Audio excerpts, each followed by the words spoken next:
au rendement de Lamine Camara.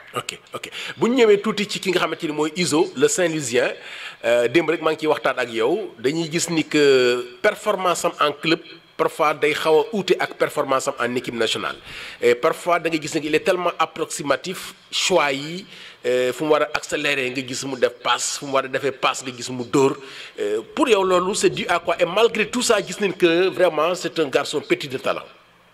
Pétri de talent mais aussi expérience dafa yàgg ci national. te coach bu ñëw aussi da koy def confiance. peut-être parfois dama naan sax est-ce que nekkul excès de confiance boobu moom moo tax.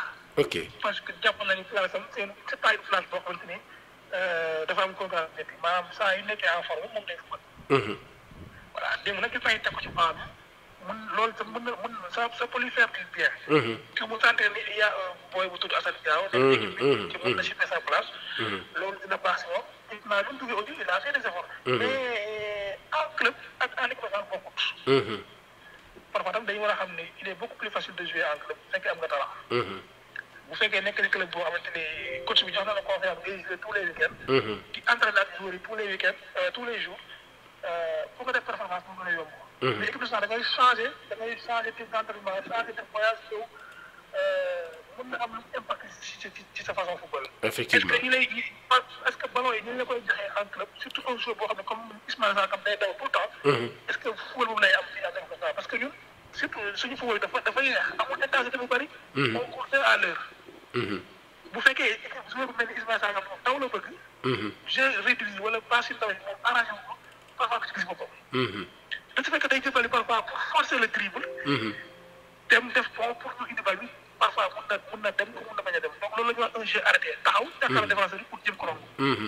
alors que jeu li ci gën moom mooy le mouvement. est-ce que mouvement boobu lu bëri bu mu ko naan man gëwuma ko. mais parfois sax dafay am avec la présence de Iliman Ndiaye. te Iliman nekk ko donc amuñu animateur amuñu woon mouvement yu bëri autour du ballon. à part en deuxième période nga xam te ni kii gën na monter en puissance mooy Pape Sarr mais Pape Sarr bokkul ak football ak ku mel ni Iliman Ndiaye. te ñi mel ni Ismaïla Sarr ay Dembélé ñoom dañuy soxla façon joueur boobu seen wet. mën di am ay ballons yoo xam dañuy mën di lekk espace mën di daw lu bari. ok si je te comprends bien kon da ngay gis ni que il peut être bien servi en club te c'est pas tellement évident que ni ñuy liggéeyee benn projet par rapport à ses dispositions en club temps bi dafay gàtt en équipe nationale pour mu mën a am structure de jeu yi muy am en club pour mën a am performance bi muy am en équipe nationale. Absolument.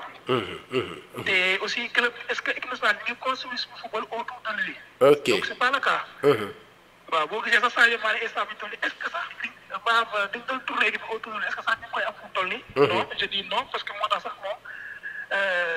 n'importe quel patron, techniquement, comme nous connaissons l'équipe nationale, on peut comme dit Ismaïla Sarr. Donc, aussi, de s'y jouer. Mais aussi, avec la concurrence du quotidien après, il dit que je vais donner la concurrence, il a joxe le meilleur de lui pour mën a. ok léegi ñu ñëw ci ki